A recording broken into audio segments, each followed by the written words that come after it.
Hello everyone and welcome to my show, FitLife, Healthy Mind and Body. My name is Natalia Kotowska and I will be your host. This is the UK Health Radio, the world's #1 talk health radio.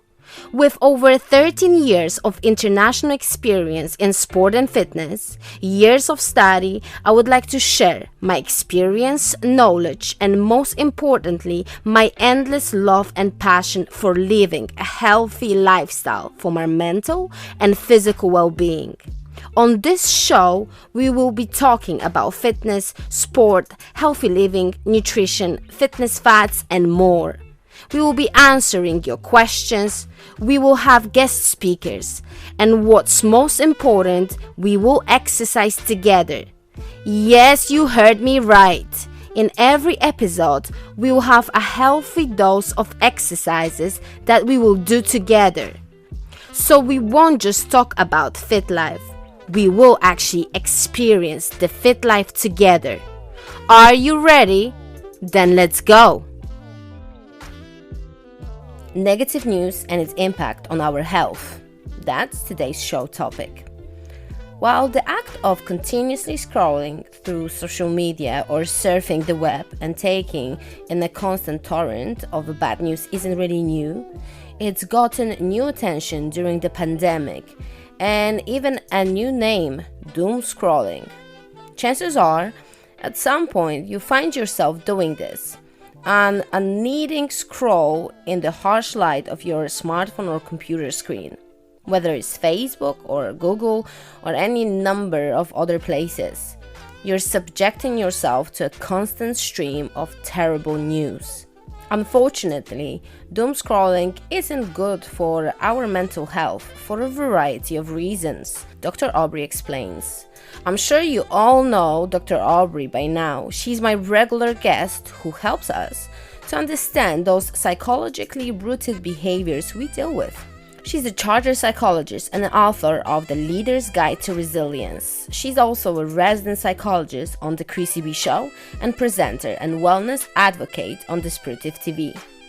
She also broadcasts self-development podcast Retain Your Brain, where she focuses on effective, practical self-improvement tools for personal and professional success. Aubrey, welcome to our show. UK Health Radio, the station that makes you feel good.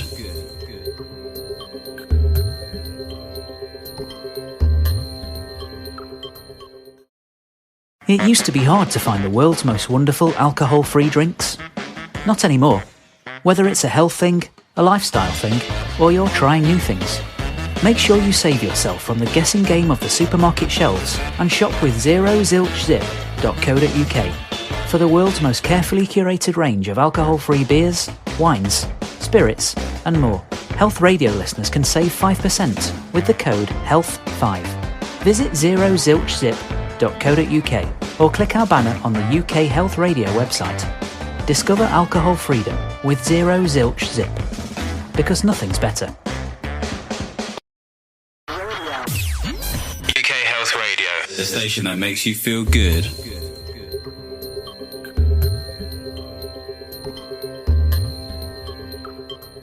Good morning. Thank you. Sorry. Morning. Yes. Oh my goodness. Sorry. Yes. Bit of a mad day. But thanks for waiting. No, of course. I think we said even 11:15, so that's why I was like, no, nothing to worry. It's just the Zoom cannot give me a 15 minutes here or there, so that's why I booked entire hour. No worries. No, I appreciate it. How Thank are you. Feeling? Looking fresh? Good. Yes. Well, we're about to move house, which is why a lot of these emails have been sort of coming in. We're trying to exchange today, but it's one of those things. One of those things. That's right.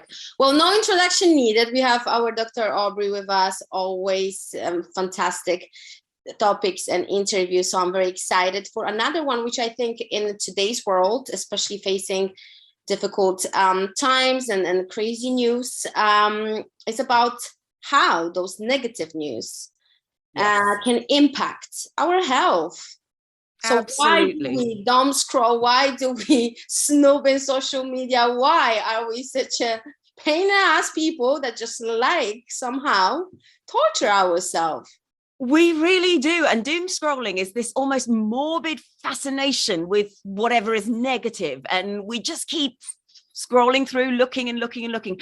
However, there is some psychological sense to it. At the very, very basic level, negativity helps us learn and helps us be aware of threats. And therefore, if we're constantly looking for it and our brain is actually primed to look for threats, to look for the negative, then the idea is we're supposed to be able to process it, think, is this a threat to me now? No, okay, then I can carry on with my business. If not, then what do I need to do about it? Unfortunately, this was fine when the only threat would be, I'm in the jungle. Is there an animal that's about to kill me? Now, the threats are either sometimes imaginary, they're sometimes overthinking, they are sometimes fake. They are all of these things that are coming towards us, and we're thinking about them and we're holding on to them and containing them. And that causes us a lot of mental distress. And unfortunately, what makes it worse is when we are so distracted by these horrible things happening, whether real, not real, whether we've overthought them or not, we can't get on with what we need to do. And then we start slipping in those areas, and then we worry about that, and it becomes this horrible vicious cycle. So technically we do it because it makes sense to. Unfortunately, in the 21st century, what our brain is trying to do to help us is actually hindering us. We take it to another level these days, isn't it? I even catch myself doing this all the time because of what I do. Everyone is telling me, you have to be on TikTok, you have to be on Instagram. You know what? So I'm doing this. And I must tell you, as much as I try to stay sane and just focus on my work and post whatever I have to, I do catch myself going to TikTok for some short, fast news. And then you end up scrolling and scrolling and scrolling, and you can't stop. It's like with me eating a chocolate. It won't end on one bar. I have to finish it all. Yeah, I know exactly how you feel. And before you know it, you've been scrolling, the hour's gone, and you're just thinking, what did I actually achieve for myself today? And it's unfortunately, because this news is coming to us like that, and because our brain is there to look for negativity and possible threats. And of course, possible threats, don't forget, can be what's someone else doing? What is somebody in my field doing that perhaps I'm not? We are trying to learn from it.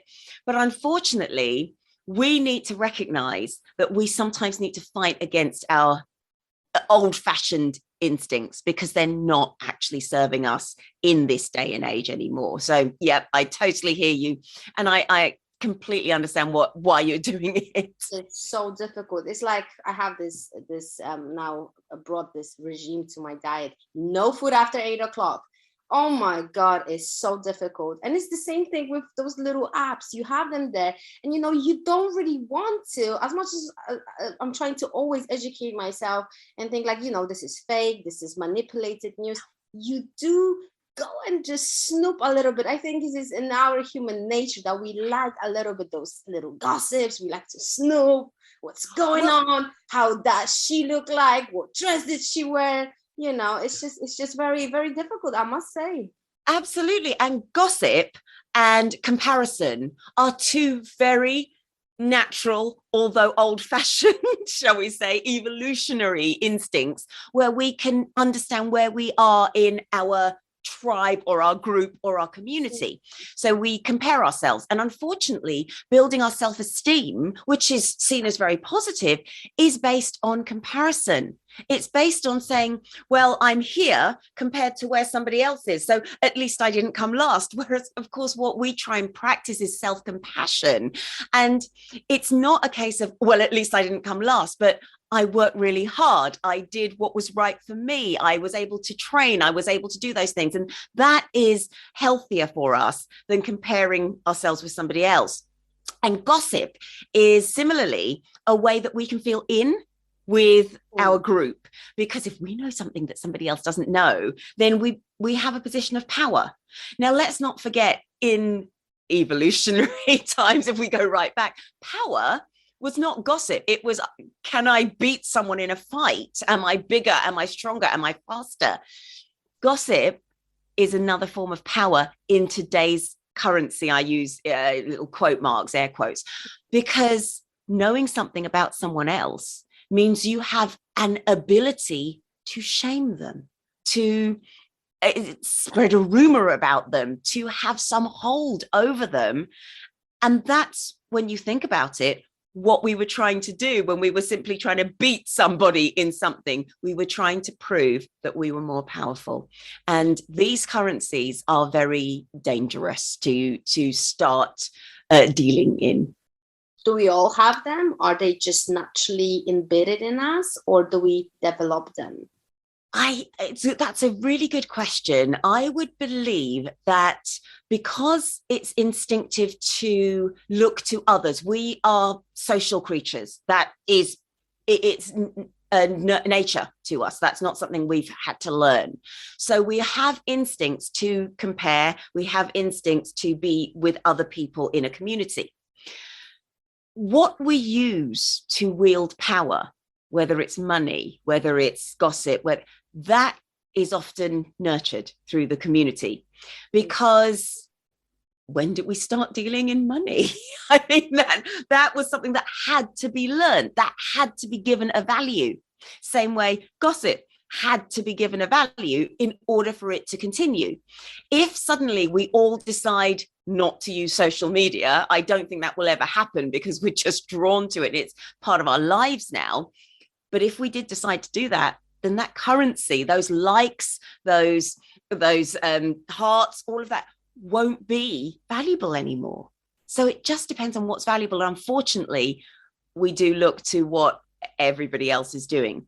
And then when we go back to instinct, social media has been created to get us valuing the likes and the hearts and the comments. Because if you notice, I have all my sounds off on Facebook and various things, but I know when I have them on, you press it and it makes this little kind of noise. It's a very happy sound and you like it. And then sometimes you get haptic feedback. So it vibrates and that feels nice as well. And so it's there to keep us looking for the likes.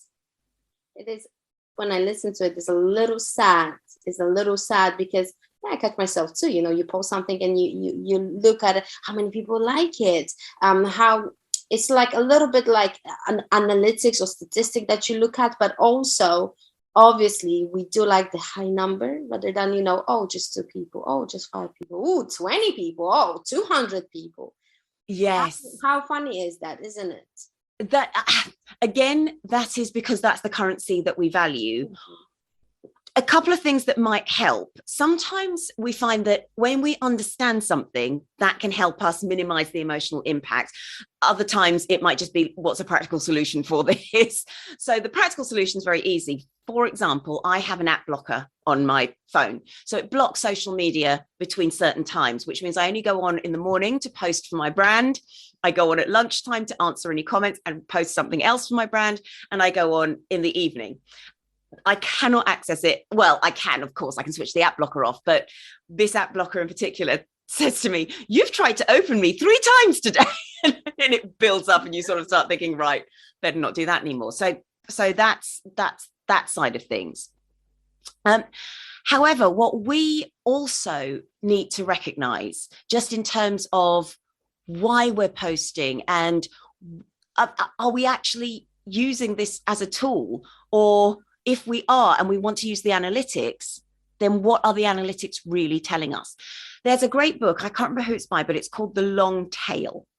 And what the long tail reveals to us, in the big scheme of analytics, the top posters, we are talking billions of likes. It's huge.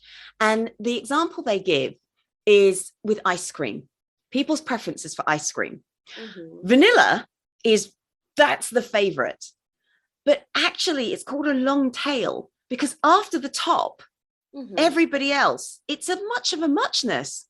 We're not actually talking about 1,000 likes. Wow, that's loads. No, that's a little bit like, well, 4 or 5 people like chocolate, 6 or 7 like strawberry. one or two like Neapolitan. It's that kind of thing. And when we understand that we might be seeking these thousands of likes, but we are still nowhere near the top performers, we're somewhere in that long tail. Right. How effective or valuable is being in the long tail? That's maybe the question we need to start asking ourselves. Right. So what is doom scrolling? What is it? Doom scrolling, it's a little bit like checking your analytics. It's just almost a little nudge that keeps telling us, oh, this is happening and that's happening. And we almost make ourselves feel bad by continuing to look. The one benefit, well, apart from, yes, we look for the negative and so it helps us learn, but there is another benefit. And sometimes by looking at negatives, we start thinking, what can I do about it? And it moves us to action. And that can be really positive when we're saddened by something that's happened and we're seeing refugees fleeing, we're seeing horrible things happen. And we think, right, what can I do? What can I donate? How can I help? How can I? It can elicit compassion. And what compassion does is it engages us with trying to make things better. And that's wonderful. What it can also do is we look at our analytics, we get a bit upset, we look at more analytics, and then we think, right, okay, what can I do about this? If it moves us to action, negativity isn't actually a problem. The problem comes when it just paralyzes us. And all we do is a behavioral version of overthinking negative automatic thoughts, a negative cycle of thoughts. So overthinking is where we just continue to almost impress something in our mind. Negative behavior spirals are when we just sit and we look and we look and we look and we don't do. That's what happened to me recently. I just realized I did that little self-analysis, and I realized I cannot look at no images, videos with animals, just because I'm super sensitive to it. And it just creates that form of, because I miss my dog so much. She's in Poland too, and I feel a little bit guilty for not having her here. So it caused in me some form of, not depression, but I would say anxiety, a little bit sadness. So that's one. I stopped also watching news about what's happening in Ukraine, because that caused me a lot of anxiety too. So you know what, I just did a little bit like self-analysis, thinking like, Natalia, if you have to be there, you have to know how to, just like you do your funny app, which is great. I might steal your idea actually. Yeah, please do. It's great. Yeah, I decided no animal images, even though I'm animal lover to the moon. But it just does something to me that I start to think, and my mood goes very, very low. So I'm sometimes thinking, do we do those scrolling? Because it urged me to do it, because we like to a little bit, I don't know, is it self-sabotage or a little bit of like torturing ourselves, or what it is that it draws us to be in that space when we not necessarily feel happy, not unhappy, but we just lifting somewhere there, like floating. Yes, yes. What you're talking about, and there has been research in this, is that a negative emotion lasts longer with us. It has a greater impact on us. But if you want to translate that into more colloquial everyday language, it helps us feel. And if that feeling, any feeling, lasts that little bit longer, it almost reminds us we're alive. But that's a very dangerous pathway to go down, because, and this is not a discussion on self-harm, but let's just use that as an example. Sometimes when people self-harm, it is to see the pain physically.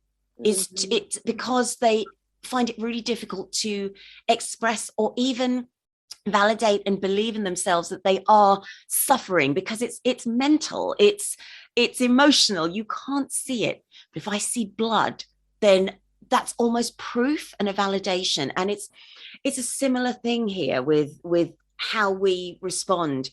If we are feeling not even meh, but just apathetic, and just nothing is nothing's affecting us. And we do feel that way because we've had a horrible 2 years and it's just got worse with the war. And so we're in a situation where we may feel quite numb to a lot of things, and a feeling, even if it's a negative, sad one, is still a feeling. And that to me is absolutely heartbreaking. And what we need to really try and do is try and bring in more of the happy feelings and the positive states, because not only does that balance the negativity, but that may also help us engage more with compassion and moving to action, which in turn then, as I say, minimizes the emotional impact. So you're right in saying that sometimes we're doing it just to feel, and that's really awful. I would prefer it when people were dressing up to go and get their vaccines just to feel, because they were thinking, well, I'm going to wear my evening dress because I can get out the house for once. And that was lovely because it was a positive. They walked taller, their posture was better, they got more air to their lungs. There were so many benefits of this, and you were socializing with people, and it was a silly thing that people were posting on Instagram, lots of fun. And to me, that's got to be a bit more positive than looking at negative stuff to feel. What you just said actually gave me goosebumps, because exactly answers my inner questions. Like, because I've been in that position where you when we spoke about narcissism, when you experience something mentally but you cannot see it, and you go to the point, if you're on your own, am I crazy? Is that really happening to me? I cannot see it. That person denies it. I'm in that space where I'm like, gosh, I need to see it. And that's where it came to, unfortunately, with my case, to a little bit of self-harm, which I've fortunately I could name it. And now you just actually, again, proving that's what we as a human have ability to do at very certain times. So, and that's the validation when you see something, okay, I've seen it, I've touched it, I felt it finally. Okay, that's real. But when it's something mental, we tend to deny it or maybe deflect it. Someone might gaslight us, like that never happens. I fully can relate to that. So it's fantastic. Actually gave me goosebumps, your answer, which is, scientific proof that this is what can happen to us as people. So how to protect ourselves? Oh, sorry. So I was just going to add to that. It's not just the validation for yourself, but it's that worry that we have. Will someone else believe me? Especially if you've been told by a gaslighter, oh, no one's going to believe you. Yeah. And that's where we start struggling and thinking, if I don't even believe me, how can I possibly expect anyone else to? And that's where this negative spiral gets worse. But yes, we are talking about the positives and how we can manage this now. And that's great. So how do you think we can protect ourselves from the bad news? Is it even possible not to, I don't know, look at it and get drawn into them? Your way of saying to yourself, well, actually, I know this triggers me, so I'm not going to look at these particular things, is a very common approach in cognitive therapy. It falls under rational emotive therapy, and it's known as the ABCD technique. What you do is, on reflection, you look at the A, which is the activating event, the pictures of animals. Then you look at B, what beliefs do I have around that, or what behavior do I display around that, which you've recognized. I feel very sad, it makes my mood go down. The C is, what are the consequences of that behavior? So, well, then I can't concentrate, and then I want to look at more, and then I can't do my work. And so that's your situation. That's the A, B, and C. That's understanding what's going on. The D is about disputing it, or disputing the behavior. So if it's a negative thought, then we work at disputing the thought. So if it's not a case of, then I doom scroll more pictures and make myself feel even sadder, but it might be, oh, I see someone who's better than me, and my consequence is I keep thinking I'm rubbish. So you dispute that belief. How am I good? How have I improved? How have I achieved things? Or you dispute the behavior, as in, well, could I do something else? When I am scrolling through, do I have to do it? Or can I actually stop? Or can I prevent myself from looking at it altogether? So that's actually what you've done. You've used that technique really, really well. Positive psychology adds an E on the end, because very much like all of these techniques, you need to be quite strict with yourself. And we may be really, really disciplined. Like, I know you are really disciplined. And then you will say, but then I'll eat 5 chocolate bars. But ironically, the most disciplined people are the ones where in certain areas we just end up going, whatever, I don't care. Because willpower, research has shown, willpower is a finite amount of energy we can put in something. So if we have been, I'm disciplined, so I'm going to work out and I'm going to post my brand stuff and I'm going to write my articles and I'm going to see my clients, and that's all regimented and timetabled, your willpower is kind of depleted by the end of the day. So by the end of the day, 5 chocolate bars, whatever. So what positive psychology says is there's an E in there, and the E is try and do things that make you feel positive, energized, motivated, or recharged. So something like sleep, something like meditation, something like yoga, because that keeps our energy and our willpower almost up in order to keep being able to do the things that are healthy for us. The cycle, yeah, it's so true. Jesus, how much I love to talk to you, because it just reveals, it's like, voila, I figured this out, thanks to you, of course. Oh no, you are doing all of these things. You're doing them informally. All I do is I know what the research has said about forms. Because I'm a huge fan of knowledge. I think knowledge helps me a lot to overcome certain things. So when you name it, I'm like, oh my God, you just brightened my day. Now I know. I hope our listeners feel the same. I hope so. It makes us feel better when we realize, actually, not only am I not alone, but people have researched this, so I'm really not alone. This is more common than I think. And we feel better about that because, again, humans looking for social comparison. Oh, I'm not weird. And you're not. No one is. Oh, it's like, oh, am I the weirder one here? So do you have any tips how to ditch this doom scrolling? There are some practical ones. Use maybe only trusted news outlets. So if you are looking for news, make sure they are the reputable news outlets. You might wish to set aside worry time. Now, this works for some people, it doesn't work for others, and it works quite well with children. And that is to allow yourself to worry. I am going to worry, but I'm only going to worry between 6 and 6:30 today. And that is the time where if you want to doom scroll for half an hour, you allow yourself to doom scroll for half an hour.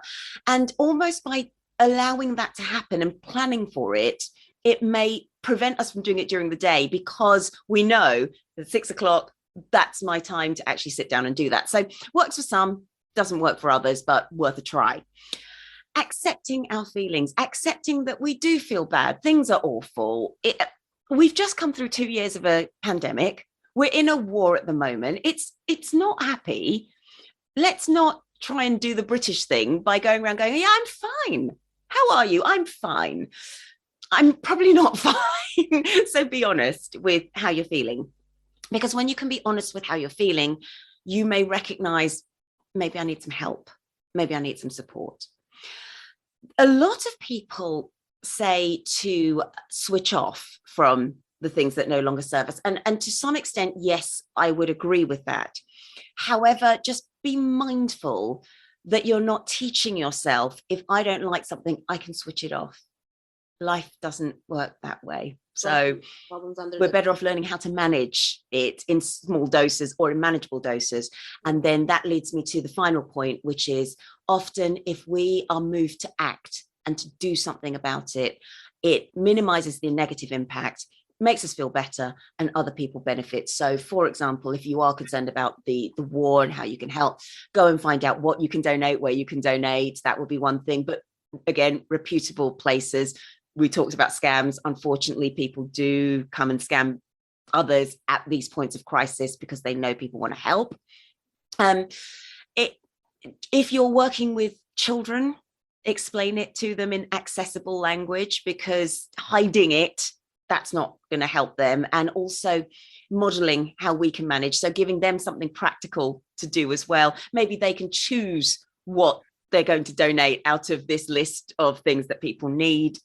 Another thing which is really lovely that people don't talk about is if you're a business how can you join with other businesses to do something? And something that I know has been going on in Poland, which is just so uplifting, is hoteliers have all joined together and they are providing accommodation for refugees. And what I noticed was they'd started by a few of them wanting to do it. Then they realized everyone wanted to do it. And now they've centralized it. And that's just wonderful. So you can work out with your own field what you can do. And then with people like yourself, and I really respect you for doing it and talking about these issues, is using our platforms in order to raise awareness and help people manage what they're going through. It's funny that you said, let's stop doing the British thing, which, I mean, I love this country. I live here. I feel more British than Polish, to be very honest, at times. But sometimes I do not like, I must say that out loud, that there is this a little bit hypocrisy behind how you're feeling. Oh, fine. And when you start to say, well, actually, I'm not, people don't really care. So every time I'm trying to ask, how are you? Take a moment, even with my clients or people who come to my classes, touch their shoulders, like, how are you? You okay? Are you sure? Okay, let's do it, and always make sure that they feel safe. And if something is going on, maybe they can come back to me in their own time, Yeah. So that's what I would like people to start to do more with consciousness. How are you? Not just how are you as a part of the culture that we're in. How are you? Because I care. Yes, you have hit the nail on the head. Absolutely. And when we talk about culture, the common thing to put in emails is, dear Natalia, how are you? Now I will tend to put, because I know it's a nicety, and a nicety, you're not expecting a response. It's just a simple thing. So instead of how are you, be conscious, exactly like you said, dear Natalia, I hope you're well. And that becomes a positive, closed statement. You're not expecting an answer. But if you are going to ask, how are you? Then you need to allow people the safe space, exactly as you've said, in order to reply, and then respect their reply. Because if you have asked somebody, how are you? And they've said, I'm fine, what they could actually mean is, I'm really struggling. I don't want to talk to you about it, which is, absolutely the case sometimes for me with friends, or I don't want to talk now because now's not the right time to talk about it. And so again, if somebody has deflected it, it can be worse if you say, how are you? I'm fine. Are you really fine? Are you sure you're? And if you keep pushing and keep pushing, especially at a time where that person does not want to talk about it, it can make things worse. So a better response and a more positive, helpful response will be something along the lines of, well, if you're absolutely sure, but you can talk to me, or let's go for a coffee at lunchtime and maybe chat about it. And that it opens up that conversation. It may not be the time nor the place that somebody wants to have that discussion at that moment. Correct. It's just a little bit, I felt like we stop forgetting about humanity sometimes, and we just do things mechanically, which is sad. I do understand we live in crazy times, so not everyone has time for this all the time, but I always try to make sure that I let people know I'm here. You can even DM me. So I'm here if you need me. That's exactly it. It's having that open door policy and being somebody that you'll reply. If someone, because somebody taking you into their confidence, whether it's part of your job or whether it's just simply as a friend, that is, we were talking about gossip earlier, one of the biggest shows of trust anyone can ever give you. It's so valuable, because what they're doing is they're saying, I'm allowing myself to be vulnerable in front of you, and I'm giving you that knowledge which you could potentially do anything with. And that's how valuable trusting someone is. And that's, I believe, the weight that goes behind the question, how are you? Especially if you're going to continue to have that conversation, and it is a conversation. Mm-hmm. So I think you touched up on this, but would you have any more or ideas of how to disconnect from that virtual world? And talking about virtual world, it's not just news, it's also the part when we look at social media and we compare ourselves, our bodies, our skin, knowing, actually we know these days that this is all Photoshop. This is not sustainable. Even if you're in a perfect shape, it's sustainable for maybe 2 weeks or before competition or whatever is that. but we still somehow tend to look at it as a form of, body goals, life goals, relationship goals. And that's what the hashtags are, unfortunately, because that's what gets people to look at those pages. Now, I'm all for advocating a bit of Marie Kondoing on social media. If it does not bring you joy, do not follow that account. And I go through social media purges every now and then. I will actually look at it and think, I don't want to follow that particular person anymore because it just doesn't make me feel good anymore. I start panicking that I'm not doing that or that I need to do something else. And it's not malicious. People are just posting, and it's their platform. They can post what they want to post. They're not doing it for my benefit, but I have a choice, and my choice is not to control someone else's behavior, because you can't, but I can manage my own behavior around it. So I unfollow any accounts that no longer bring me joy. Mm-hmm. Another thing that we can do, which is something that I'm grateful for knowing you, for example, is to have what Napoleon Hill calls a mastermind alliance. And this is a group of like-minded people who think the same sorts of things.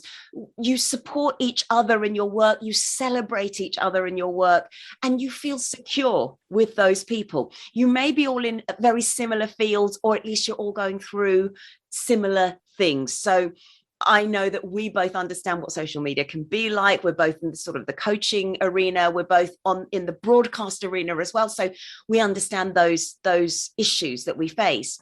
But at the same time, I would hope that you would never find me competitive or trying to bring you down to make myself look good. And similarly, I would never see anything like that with any of your posts. I like what you post. I think you're very positive. You're a great person to have on my newsfeed. And so it's building up that group of just, it doesn't even need to be formal, but knowing that these are people who've got your back, and that is really important. And we may not find that in our friendship groups, because it might be your friendship groups are great at fitness, for example, but they may not understand broadcast and would not want to go near broadcast. You may have broadcast people who don't understand what it is to work with clients, or you may have friends who just simply they just want to talk about family and kids and stuff, and that's lovely too, because we need that variety. But if we have too much of one and not enough of the other that encourages us and helps us grow in the areas we want to grow in and that are meaningful to us, that's when we begin to not only feel it, but it hits us worse when we start doom scrolling. Mm-hmm. I fully agree. Absolutely agree. So do you think there is any negative impact to our mental as well as physical health when hugely we bad news and scrolling and yes, because the more negative things that well it's not even the more negative things we see, our brain starts to create pathways and fires the more we do something. So simply, if we keep looking at negative, it's feeding our brain. It's, if you think of the brain as a computer, the brain is now thinking, oh, that's what we're looking for, so that's what we're firing off at. So you're just going to be drawn to it more. If you start looking at the positive, if you start maybe doing a bit of gratitude, affirmations or things like that, just trying to prime your mind slightly differently, your brain starts firing to that a bit more. Mm-hmm. So yes, unfortunately, if we keep on doing the negative, even though we know it's not good for us, not only are we training our brain in a certain way, but then we're going to add guilt onto it because we know it's not good for us and we're still doing it. And unfortunately, it gets harder to undo it. So we need to take action ourselves and remind ourselves that our brain is kind of working against us sometimes, because ultimately, when we were living in a jungle, which takes us right back to the beginning, or living in caves, we had to look for the negative. And we could then do something about it. The life that we're in now with technology, it's not like that anymore. Yeah, and we need to be mindful and aware of that. And I think majority of us know already that this is, every news is manipulated. News can be manipulated. It's not fully 100% real. Whatever we saw on social media, divided by 2 minus 10, all this, do your math. It's just not fully real. If you want to see real, look around you, look what's going on in your neighbors, at the gym. And that's pretty much real life, because unfortunately, we can manipulate the news. Even posting something, sometimes you just want to make it look better to attract more people or audience perhaps. So I want to encourage everyone to just really digest and really think of the news that we're absorbing in a perhaps slightly smarter way, or maybe more caring towards ourselves way. Yes, exactly. I fully agree with you. And the difficulty with certain social media, like Instagram, for example, which I do use, it's a brand thing. I've got a brand page on there. But when it comes to filters, it used to be that models in magazines were photoshopped. We know that. Then people stopped doing that because that was seen as putting a negative, as encouraging a negative approach to body image, because there was no way that people could actually become those supermodels and look like that because they were photoshopped. They weren't real. But the problem with something like social media is it's accessible to everybody, which means that the filters are accessible to everybody. So when we see our own friends using the filter, at least with a magazine, in a way, we were one step removed. We could look at it and go, well, that's a model and I'm not a model, so that's okay. But when we look at, that's my friend, oh, or that's my next door neighbor, oh, and that's where it is a problem. And I think, as well as being mindful of what we consume, exactly as you've said, we need to be mindful ourselves of what we put out there. Correct. Yeah, it's very sad. And actually, I've seen that with a few of my friends. I was like, why do you need to talk? It sounds terrible, but sometimes it's like, why? I have a fantastic boyfriend who tells me all the time, like, you're perfect as you are. You're perfect as you are. He says that, to his own sisters all the time. And I would love everyone to think the same way. Of course, we can improve ourselves. I'm never, ever against improvement and development. Do it. You want to lose some weight? I will be your biggest cheerleader. But, let's just have a little bit more of compassion towards ourselves even, Yeah. Could not agree thank more. you so much. Thank you. Informative, short, quick little interview. Love it. I love the knowledge. I just love it.